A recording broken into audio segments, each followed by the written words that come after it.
Hello guys. Real மேட்ரிடோட Vinicius junior சகா ஒரு முடிவுக்கு வர டயத்துக்கு வந்துருச்சுன்னு நினைக்கிறேன். ஏன்னா போர்டு வந்து ரொம்ப கிளியராக இன்ஸ்ட்ரக்ட் பண்ணியிருக்காங்களாம் வினிஷியஸ் ஜூனியரோட கேம்புக்கு. அதாவது சேல்ரி இதுக்கு மேலே, அதாவது அவங்களோட ஃபைனல் ஆஃபர் அப்படிங்கிற ஒரு ஆஃபர் அவங்களுக்கு கொடுத்துருக்காங்க. இதுக்கு மேலே எக்ஸ்ட்ரா போனஸோ இல்லை சேல்ரி இன்க்ரிமெண்ட்டோ எதுவும் கிடையாது. இதுதான் எங்களோட ஃபைனல் ஆஃபர், வேணா எடுத்துக்கங்க, இல்லையா இந்த மந்த்லேயே உங்களுக்கு ட்ரான்ஸ்ஃபர் அரேஞ்ச் பண்ணிக்கங்க அப்படிங்கிற மாதிரி சொல்லியிருக்காங்க போல். அப்படி ட்ரான்ஸ்ஃபர் அவுட் ஆகாமல் டீமுக்குள்ளே இருந்தால் பெஞ்ச் பண்ணுறத தவிர வேறு வழி இல்லை அப்படிங்கிறது தான் ரியல் மேட்ரோட ஸ்டாண்டு. ஒரு கிளப்புக்கு அதுக்கான எல்லா அதிகாரமும் இருக்குது. ஒரு பிளேயர் வந்து விளையாடுறக்கு அன்பில்லிங்காக இருக்கிறப்போ அவரை விளையாட வைக்கணுங்கிற எந்த அவசியமும் போர்டு கிடையாது. ப்ளஸ் இப்போ அவருக்கு ஒரு வருஷம் கான்ட்ராக்ட் இருக்குன்னா ஒன்று அவராக ரெண்டு பேரும் மியூச்சுவலாக கான்ட்ராக்டை டெர்மினேட் பண்ணணும், இல்லை ட்ரான்ஸ்ஃபர் அவுட் ஆகணும். ஸோ இப்போ வினிசியஸ்க்கு அந்த ரெண்டு ஆப்ஷன் தான் இருக்குது. ஒன்று ட்ரான்ஸ்ஃபர் அவுட் ஆகணும், இல்லைனா அவரோட கான்ட்ராக்டை ரன் பண்ணிட்டு வெளில போகணும். அதாவது நெக்ஸ்ட் சீசன் ஃப்ரீ ஏஜெண்ட்டாக வெளில போகணும். வினிசியஸ் ஜூனியரோட கேம்ப் வந்து அந்த ஃப்ரீ ஏஜெண்ட்டாக போயிடுவோம் அப்படிங்கிற விஷயத்தை தான் ஒரு பெயிட் மாதிரி யூஸ் பண்ணுறாங்க ரியல் மேட்ரிட் போர்டுக்கிட்ட. அதாவது இந்த சீசன் எங்களை எக்ஸ்டெண்ட் பண்ணலைன்னா அடுத்த சீசன் நாங்கள் வந்து ஃப்ரீயாக வெளில போயிடுவோம் அப்படிங்கிற மாதிரி.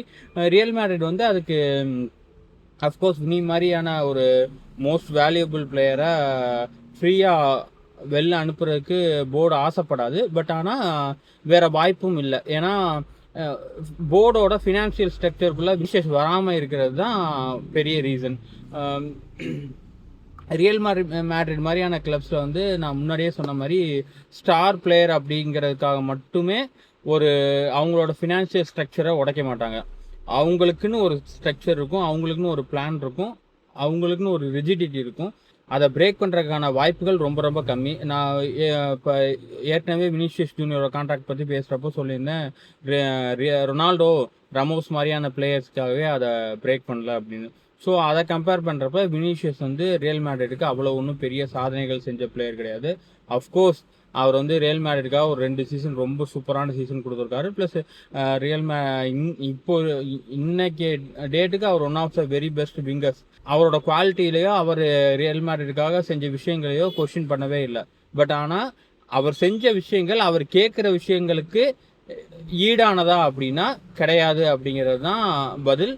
ஃபேன்ஸ் டைமே அதான் பதில் இருக்கும். போர்டும் அதை ரொம்ப கிளியராக நம்புகிறாங்க. ஏன்னா இப்போது வினிஷியஸ் கேம்ப்லேருந்து என்ன சொல்கிறாங்க அப்படின்னா, எம்பாப்பேக்கு வந்து சைனிங் போனஸ் கொடுத்த மாதிரியே இவருக்கும், அதாவது வினிஷியஸ்க்கும் எக்ஸ்டென்ஷன் போனஸ் கொடுக்கணும்னு கேட்குறதா சொல்கிறாங்க. எம்பாப்பேக்கு சைனிங் போனஸ் கிளப் கொடுத்தது அப்படின்னா வினிஷியஸ் எம்பாப்பே வந்து அட்லீஸ்ட் ஒரு 150-170 மில்லியன் வேல்யூபிள் பிளேயர் அந்த பீரியடில் அவர் சைன் பண்ணப்போ ஈவன் 200 மில்லியனோட போயிருக்கலாம். பட் அவர் ஃப்ரீயாக சைன் பண்ணார். எப்படின்னா பிஹெச்டி போர்டு கூட சண்டை போட்டு ஒரு வருஷம் தள்ளி போட்டாங்க. அப்புறம் அடுத்த வருஷம் இனிமேல் சைனே பண்ண மாட்டேன், விளாண்டா ரியல் மேட்ரிட்க்கு தான் விளாடுவேன்னு அவர் பிஹெச்டி கிட்ட முரண்டு பிடிச்சி கான்ட்ராக்ட் எக்ஸ்டெண்ட் பண்ணாமல் ஃப்ரீயாக வந்தார். ஒரு 200 மில்லியன் வேல்யூபிள் பிளேயர் வந்து ஃப்ரீயாக சைன் பண்ணுறப்போ அந்த அந்த மாதிரி விஷயம் நடக்கிறதே ரொம்ப ரேர் ஃபுட்பாலில். எம்பாப்பே மாதிரியான ஒரு ஜெனரேஷனல் டேலண்ட்டுன்னு சொல்கிற பிளேயர் வந்து ஃப்ரீயாக சைன் பண்ணுறது, அதுவும் ஒரு பீக் இயர்ஸில் அப்படிங்கிறப்போ அதெல்லாம் நினச்சி பார்க்க முடியாத விஷயம் ஃபுட்பாலில். ஸோ அப்படி ஒரு ஆள் சைன் பண்ணுறப்ப அவருக்கு சைனிங் போனஸ் கொடுக்குறது அப்படிங்கிறது வந்து நேச்சுரலாக நடக்கக்கூடிய விஷயந்தான். பட் வினிஷியஸோட சூழ்நிலை வந்து அப்படி கிடையாது. அவரை வந்து நம்ம டீனேஜராக இருக்கிறப்பயே அவரை பிரேசில்லேருந்து சைன் பண்ணிட்டு வந்து கேஸ்டிலாவில் வச்சுருந்து அவரை படிப்படியாக க்ரூம் பண்ணி, சொல்லப்போனால் ரியல் மேட்ரிடோட அகாடமி பிளேயர்னு சொல்கிற அளவுக்காக அந்த அளவுக்கு வினிஷியஸ் வந்து கிளப்போட ஓரியன்ட் ஆனவர். அப்படி இருக்கிற ஒரு பிளேயர் வந்து இந்த மாதிரி எம்பாப்பே கூட தன்னை கம்பேர் பண்ணிக்கிறது வந்து கிளப்பு ஏற்றுக்காது. அதாவது ஃபினான்ஷியல் சைடு ஏற்றுக்காட்டியும் பொட்டன்ஷியல் வைஸ்லையுமே ஏற்றுக்க முடியாத விஷயம் இருக்குது. ஏன்னா எம்பாப்பேயோட அச்சீவ்மெண்ட்ஸ்ன்னு இருக்குல்ல, இப்போ ஒரு 2 பேரோட ரியல் மேட்ரிட் கரியரை விட்டுட்டு ரியல் மேட்ரிட் வெளியில் 2 பேரும் என்ன பண்ணியிருக்காங்க அப்படின்னு பார்த்தோம்னா, அஃப்கோர்ஸ் நேஷனல் டீம் மட்டும்தான் இருக்குது. ஏன்னா எம்பாப்பேவாவது அவரோட ரியல் மேட்ரிட் கெரியருக்கு முன்னாடி கொஞ்சம் பிஹெச்சியில் கொஞ்ச நாள், அதுக்கு முன்னாடி மொனாக்கோவில் கொஞ்ச நாள் விளாண்டுருக்காரு. பட் வினிஷியஸ் அந்த மாதிரி இல்லை, கம்ப்ளீட்டாக ரியல் மேட்ரிடில் மட்டும்தான் இருக்கார் அவர் யூரோப்புக்கு வந்த நாள்லேருந்து.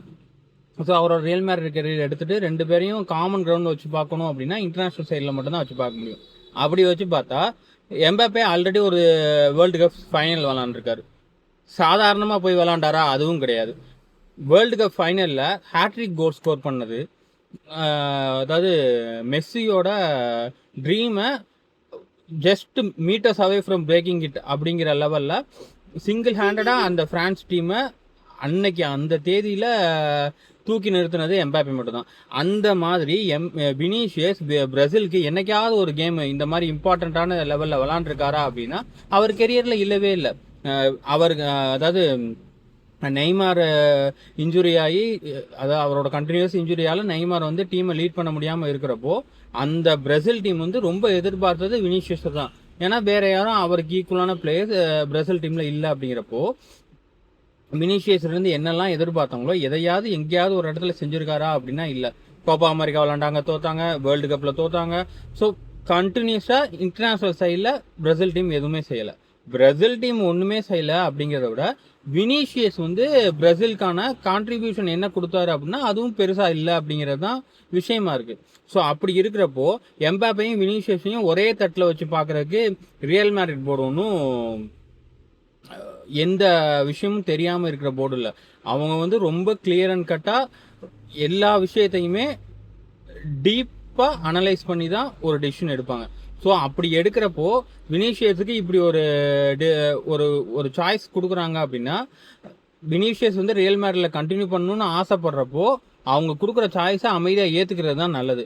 அதை விட்டுட்டு போர்டு கூட சண்டைக்கு போவேன்னு போனார் அப்படின்னா போர்டு அவரை தூக்கி வச்சுட்டு அடுத்த சைனிங் போகிறதுக்கு யோசிக்கவே மாட்டாங்க. ஆல்ரெடி ஏன் டிஎம்என்டியை சைன் பண்ணுறதுக்கு ஆல்மோஸ்ட் க்ளோஸ் பண்ணிட்டாங்க டீலை. Just a matter of days அப்படிங்கிற மாதிரி தான் இருக்குது. ஸோ இப்போ வினிஷியஸை விற்றாலும் இல்லை அவரோட கான்ட்ராக்டை ரெண்டு ஒன் பண்ணாலும் வினிஷியஸை ரிப்ளேஸ் பண்ணுறது ரியல் மேட்ரிக்கு ஒரு பெரிய விஷயமே இல்லை. நம்ம ஏற்கனவே சொன்ன மாதிரி எம்பாப்பே லெஃப்டில் போட்டு ஒரு ஸ்ட்ரைக்கரை வாங்கி இந்த பக்கம் ஒலிசார் ஏன் டிஎம்என்டே அப்படின்னு சொல்லி ரொம்ப ரொம்ப ஈஸியாக அந்த செட்டப்பை கம்ப்ளீட் பண்ணிட்டு போயிடுவாங்க. ப்ளஸ் இப்போ வினிஷியஸை வெளில அனுப்புறதுல இன்னொரு பெரிய லாபம் என்ன இருக்குது அப்படின்னா எம்பாப்பே வந்து இந்த சோல் லீடர் அப்படிங்கிற ஸ்டேஜுக்கு போயிடுவார். அவர் கீழே ஜூட் பெல்லிங்கம்ங்கிற மாதிரியான டீம் செட்டப்பில் வந்துடும். இப்போது 3 ஈகோக்கு பதிலாக 2 ஈகோ தான் இருக்கும் டீமுக்குள்ளே அதுக்கப்புறம். ஸோ அதுவும் ஒரு வகையில் டீமுக்கு நல்லது தான். பர்சனலாக எனக்கு வந்து வினிஷியஸ் வந்து ரியல் மேட்ரில் கண்டினியூ பண்ணுங்கிற ஆசை இல்லை. ஏன்னா எம்பாப்பே லெஃப்டில் மூவ் பண்ணுறது தான் டீமுக்கு நல்லதுன்னு நான் நினைக்கிறேன். அதுவும் எஸ்பெஷலி அண்டர் ஜோஸ் மரினோ.